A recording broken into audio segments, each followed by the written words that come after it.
what's up, you bag of filthy slap twats? It's Joker here. Sorry, was that a little bit too aggressive? Should we back this truck up and try that again? Oh, let's go for the let's go for the old standby. Hey, what's up, slunts? Joker here. After doing my video on the 980s and SLI versus the One Titan X about a week and a half ago, I decided what better way to follow that up than by doing a video for 1080p. So to do that, I decided to go with 970s in SLI versus one of my 980s. And I'm also going to be throwing in some 980 SLI numbers too, just for comparison, in case you're curious about that as well.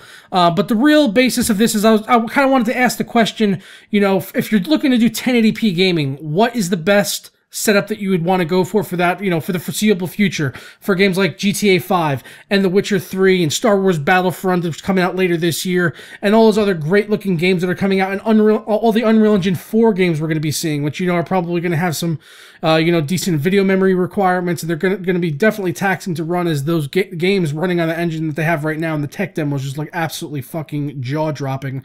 And I can't wait till we finally get some games on Unreal 4 that look as nice as the eye candy that we've seen so far. So I didn't actually buy these 970s myself, but I did build a system with the 970s. If you saw, I did a complete system build. I did a live stream of that. It was a build for one of my friends, Jinx, who I met recently, actually, through my old clan leader, Dino, from cmwgaming.com. He introduced me to Jinx because he was looking to get a PC built and didn't want to do it himself because he hasn't built a PC in a while, and he's pretty busy as he's in the military. So I got in touch with Jinx, and we came up with a parts list for his budget, which was about $2,000, and he was looking to do 1080p gaming, and he has 2 screens, so he wanted to do 1080p gaming on that type of setup, and it basically came down to 2 970s or 1 980.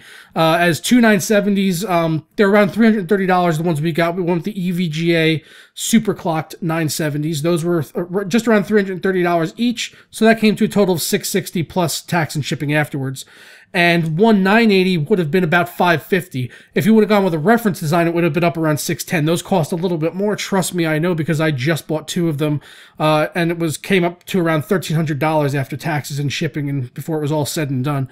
So it's a lot of money to go with, 2 980s. So it really came down to 1 980 versus 2 970s, which is like $550 versus $660 you're looking at. So there's about $100 difference there. But if you're looking for longevity, then, 970s are definitely something to look at. And that's basically the options I weighed back and forth with Jinx. And he decided, he's like, you know what? I want the 2 970s. I want something that's going to kick ass. And I couldn't agree more with his decision, as you'll see in the numbers here in a minute. But also, especially if you're looking to do 144 hertz gaming, this is just advice for anyone out there, because I've been at gaming on a 144 hertz display for almost 2 years, and it's amazing. It is the next gen experience. I would not game on a non 144 hertz display. It's the reason I'm paying almost $800 for an ROG Swift in about a week. So yeah, it's just 144 hertz is just a necessity for me now as a gamer, and I recommend it to everyone. If you're still gaming at 1080p and you don't want to spend the kind of money that you would need for proper 1440 or 4K gaming, then 1080p is still perfectly fine. It's a perfectly enjoyable experience, and that's what most people game at. But if you are looking into that that higher end bracket of GPU, like a 980 or 2 970s, then I think it's worth saving up the money after you get your setup, or even before, and going out and getting the 144 hertz display, because you're going to see a massive difference in how your games play. I've even had friends with 1 770 go out and buy a 144 hertz display, and just be absolutely amazed on the games where he was able to get over 60 FPS, like BF4, which really isn't that taxing. And it's like some next gen shit, man. I mean, even the consoles can do 60 FPS sometimes, but even a broken watch is right twice a week, you know what I'm saying? But couldn't recommend 144 hertz enough. That's just kind of like a little side advert for 144 hertz gaming. It's good shit. You need to check it out if you haven't seen it in person, for sure. All right, so to take a quick look at the specs of these super clocked 970s, the EVGA ones with the ACX cooler, they've got, they're advertised as having 4 gigs of RAM, but if you know the history behind that, they really have 3.5 gigs, and then the last 500 megabytes is underutilized, extensively, basically to the point where if you go over 3.5 gigabytes of usage, you're going to start to see some, issues with the game's running in a lot of cases. But out of the box, clock speeds on these cards was 1165, boost to 1316, and the memory's still up around 7 gigahertz. And it has the same 256-bit memory bus as the 980, but it does have less CUDA cores with 1,664. Looking at the 980s, those are 1127 out of the box with a 1216 boost, so that's less than the 970s, but they do have the extra CUDA cores running at 2,048 CUDA cores, and this says they have the full 4 gigabytes of video memory. That's confirmed. The 980s do have an actual 4 gigabytes of memory, folks, but there's not really nothing to bash on the 970s. I mean, it's shitty what NVIDIA did. I'm not gonna deny that. It's shitty what they did with the whole video memory gate, or whatever you want to call it, with the 970s not having the right amount of video memory, and then they blamed it on their advertising department, which, you know, we don't know if that's bullshit or if that's true or not, but either way, the 970s are still out there. They're still being advertised as 4 gigabyte cards, and I think that's a little bit disingenuous. But besides that, though, there's still a good quality card, and for the price that they're at, $330, I mean, you're still getting a hell of a card. They are basically on par with the 780s that I just got rid of, and you know, you're still looking at spending around $300 to $350 for a 780, and that has 3 gigabytes of video memory. So if you just consider paying $330 for 3.5 gigabytes on the 970s, which has a newer architecture with lower TDP and can overclock like an absolute beast, there's no reason these 970s shouldn't be able to go to 1.5 on the core and probably close to 8 gigahertz on the memory. I mean, that's not guaranteed every time, but those are some consistent numbers that a lot of people have been able to target and obtain and be pretty stable. So Maxwell architecture is better for that reason alone, and $330 times that by 2, and you got two 970s in SLI, and you're looking at crushing pretty much every game out there in 1080p for the foreseeable future, for the next probably 2 to 3 years. You should be absolutely fine, unless you get that upgrade bug. You know, like people like me get, like I had 780s in SLI, I was totally happy with it, but I just had that upgrade bug, and I had the opportunity to get rid of those, so I got the 980s. But now let's go ahead and jump in to look at some actual performance numbers for the 970s against the 980. All right, so to kind of try to eliminate any sort of outside influence coming from the rest of the system, like memory or the CPU, I only went with 2 benchmarks here. I went with Heaven and Valley, which are both Unigen benchmarks, and the reason I went with those is because they only utilize 1 core, and I had both of the cores running at the same speed, so that really wasn't going to be an issue, and they're not CPU-heavy benchmarks by any means. They are GPU benchmarks in the truest term. I mean, they are straight GPU benchmarks. They push, if you're running SLI, they push the GPUs to 99% on each card, and if you're using 1 card, it does the same thing, 99% fully maxed out in the GPU. So that's why I like using these 2 benchmarks, specifically if you're just testing graphics cards and not an entire system. So looking at Valley first, the 970s in SLI got an average FPS of 104.7.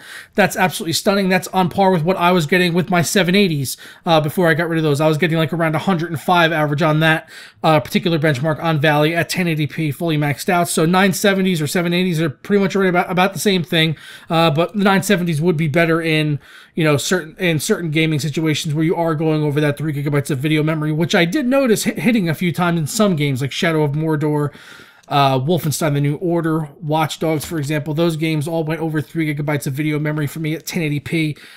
So in those type of situations, I wish I would have had the 970s.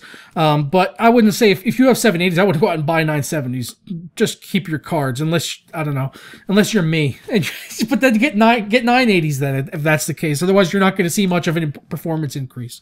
So I couldn't recommend going from 970s to, no, from 780s to 970s, but to 980s, sure, if you're crazy, insane crazy, and you can sell those 780s just like I did to pay for like at least one of the 980s, then why the fuck not? Go ahead and do it.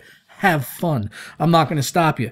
All right, so back to the numbers. The 970s, like I said, got 104.7 in SLI. Comparing that against 980, got 64.9. So a lot more frames at 970 on the 970s. If you want to look at the 980s in SLI, those are getting 118.1. So 118.1 to 104.7. That's 980s SLI versus 970s SLI.